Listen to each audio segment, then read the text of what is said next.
Sveikas, kaip nekeista, tu dar gyvas, sveikas. Sveiki, gerbėmiai. 33 mūsų susitikimas, 27.2025 metų savaitė. Po Perl Harboro JAV paskelbė karą Japonijai. 1941 metais, gruodžio 11 dieną, Vokietija paskelbė karą JAV. 41 metų gruodžio 22 prasidėjo ir 42 metų sausio 14 dieną baigėsi pirmoji Vašingtono konferencija pavadinimu Arkadija. Tarp kitko, literatūroje Arkadija yra idealizuotas pastoralinis kraštovaizdis, simbolizuojantis paprastą natūralų gyvenimą, toli nuo miesto triukšmo ir civilizacijos sunkumų. Bet tai tik sutapimas. Konferencijoje Britų premjeras Winstonas Čerčilis ir JAV prezidentas Franklinas Rooseveltas sutarė dėl strategijos Europa pirmiausia. Tai yra, pradžiai reikia nugalėti Vokietiją. Kad ir kaip Rooseveltas norėjo susikoncentruoti į karą prieš Japoniją. Pagal kapitulacijų eiliškumą mes žinom, kad susitarimas buvo išlaikytas ir strategija buvo sėkminga. Ramiajam vandenyne Japonams sekasi neblogai. Skaidrėje matome, kiek yra užimtos teritorijos ir, sakykime, per keletą mėnesių Japonija užėmė Britanijai priklausantį Honkongą, Malają, Singapūrą, Birmą, dabar Mianmaras, Olandų, Rytų Indiją, dabartinė Indonezija, Filipinus, tada priklausė JAV, peržengė Britanijos valdų sienas, Šiaurės Rytų Indijoje, išsilaipino Naujojoje Gvinėjoje ir 42 metų birželio mėnesį užėmė dvi JAV priklausančiais Aleutų salas. MacArthuras, kuris per Harboros atakos metu buvo Filipinuose, vėliau kovo mėnesį buvo evakuotas į Australiją. Ten skelia savo žymėją frazę I shall return, aš sugrįšiu, beveik I will be back, aš nugara, bet nesvarbu. Kadangi susitarimas buvo, tai jau 42 metais vasario mėnesį pirmieji JAV daliniai atvyksta į Airiją, o Japonai atakuoja Australiją 42 vasario mėnesį. Atakuoja miestą Darviną. Darvinas tai toksai miestas, uostas Australijos šiaurėje. Tas miestas pavadintas Čarlzo Darvino vardu. Ta pavadinimą suteikė HMS Beagle kapitonas, nors Darvino ir nebuvo laive tos kelionės metu. Bet žymus tyrinėtojas buvo tame laive prieš tai buvusios kelionės metu. Apie Darviną. Prieš atvykstant europiečiams, tenai buvo gyvenvietė, kuri vadinasi Garramilla, ką reiškia baltas akmuo. Nesvarbu. Ta ataka prieš Darviną buvo didžiausia iš visų, kurias Japonai atliko prieš Australiją. Ketinimai užimti visą Australiją buvo atmesti, nes labai didelė teritorija ir visai neprastos Australų ginkluotosios pajėgos. Dalis, kurių jau kariavo Šiaurės Afrikoje, ten, kur vokiečiams sekėsi kol kas neblogai. Tarsime, jiems blogiau pradėjo sektis vėliau. Dabar norėčiau papasakoti pirmąjį kulminacijos tašką. Kulminacijos taškas, tai toksai lūžio taškas. Karo teorijoje jisai yra toksai maždaug, kad niekas tęstis negali.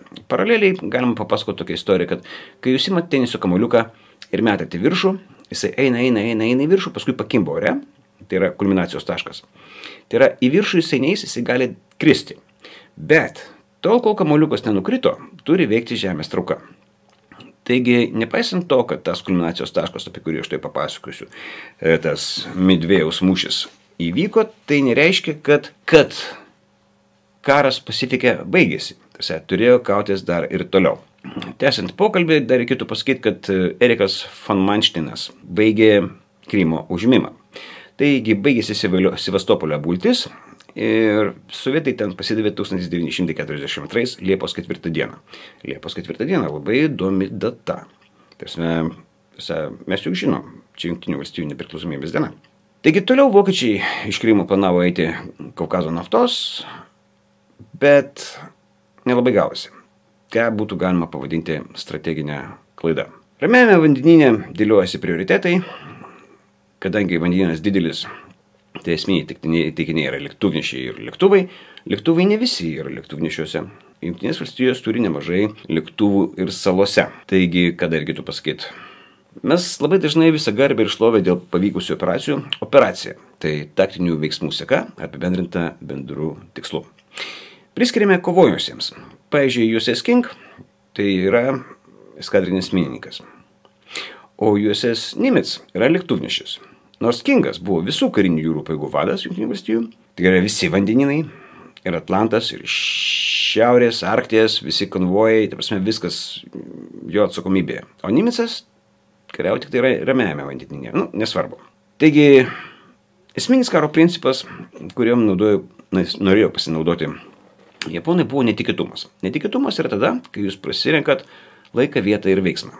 Ir veiksmo metodą. Midvėjaus atolė esanti bazė buvo pasirinkta, nes tikėtasi išvilioti ją lėktuvnešius ir viską sukapoti pailiui. Bet netikėtumas geriausiai veikia, kai jį kombinuoji su klaidinimu, deception.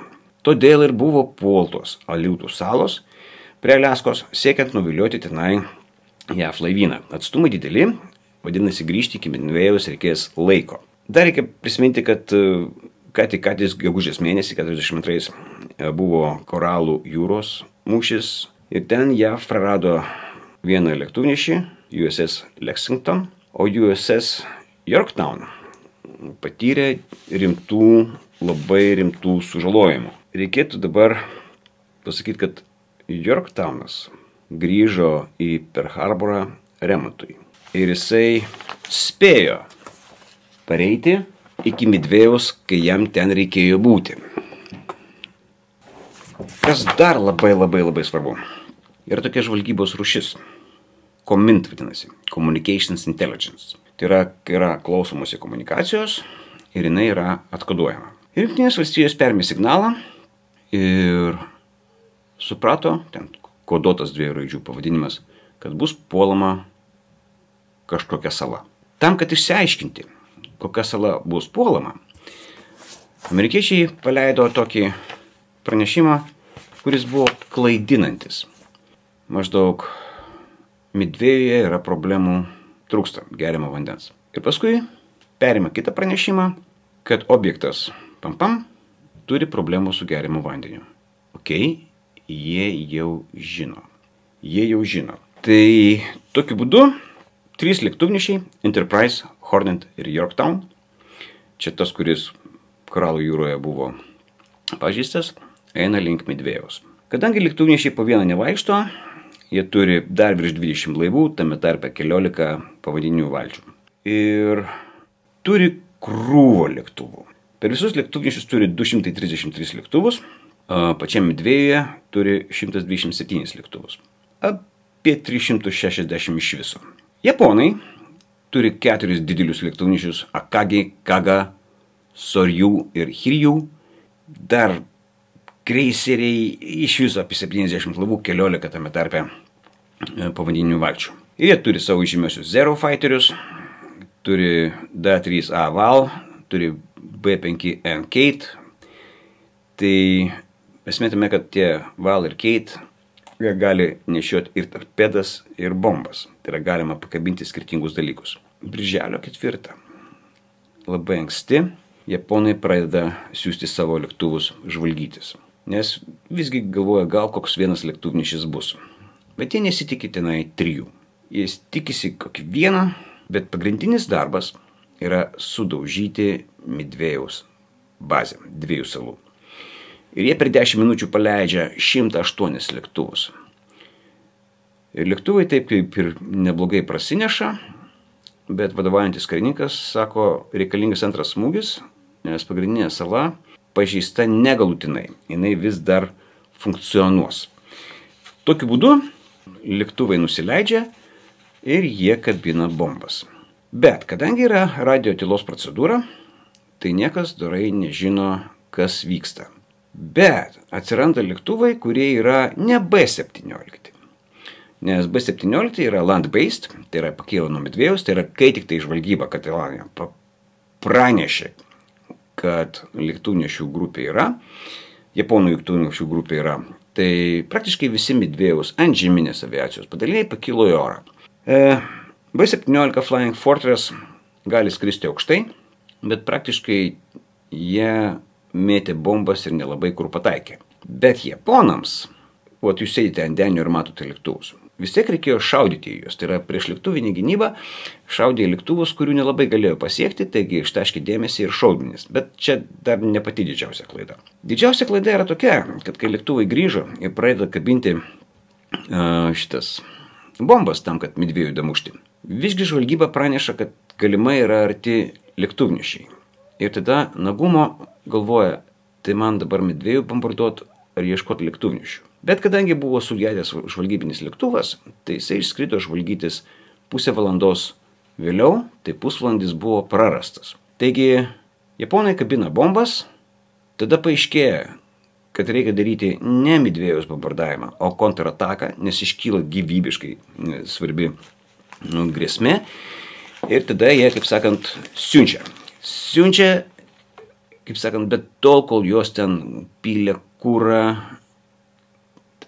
perginklavo ant torpedų ir taip toliau, atskrido tokie Douglas HBD Dauntless.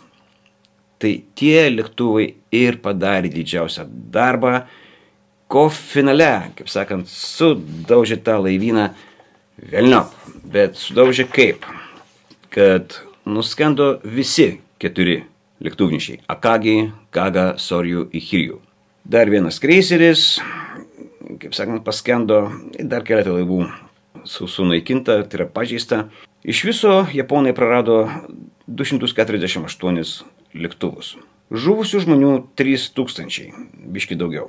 Pas amerikiečius nuskendo vienas lėktuvnešis, tas Yorktown, kuris kartu su Lexingtonu buvo koralų jūroje, tai matyt, tie koralai neša blogą sėkmę. Vienas eskadrinis mininkas paskendo, 150 lėktuvų prarasta. Čia iš Jungtinių valstijų pusės. 307 žuvę. Tai yra, sakyčiau, žuvusių skaičius 10-eriopai mažesnis. Japonams, čia pasakius, kaip sakant, pagaminti lėktuvus buvo paprasčiau negu paruošti lakūnus. Ir labai didelis skaičius žuvusių buvo būtent tarp lakūnų. Nes kai paskendo visi stambėjai lėktuvnešiai, tai lėktuvam nebuvo kur grįžti. O gerai parengti lakūnus, o tuo metu tenai šitoje operacijoje dalyvavo geriausi japonų, gal net geriausi pasaulyje tuo metu lakūnai, tai jiems tas biškiai nepaėjo. Tai štokie ir reikalai.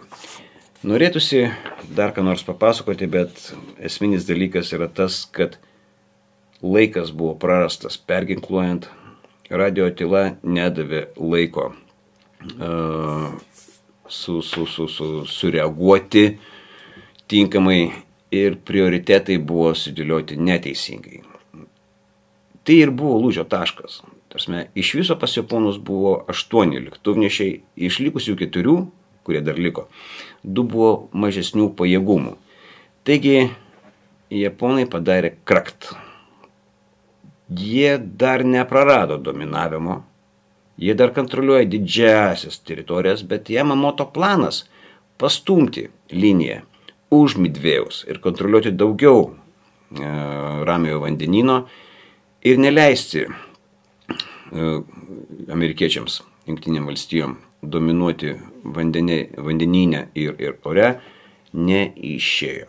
Taigi, pabaigai, kadangi šią savaitę yra ir Liepos 4, norėčiau pasakyti, kad Liepos 4, 1942 metais, Jungtinės valstijos pirmą kartą bombardavo Europoje.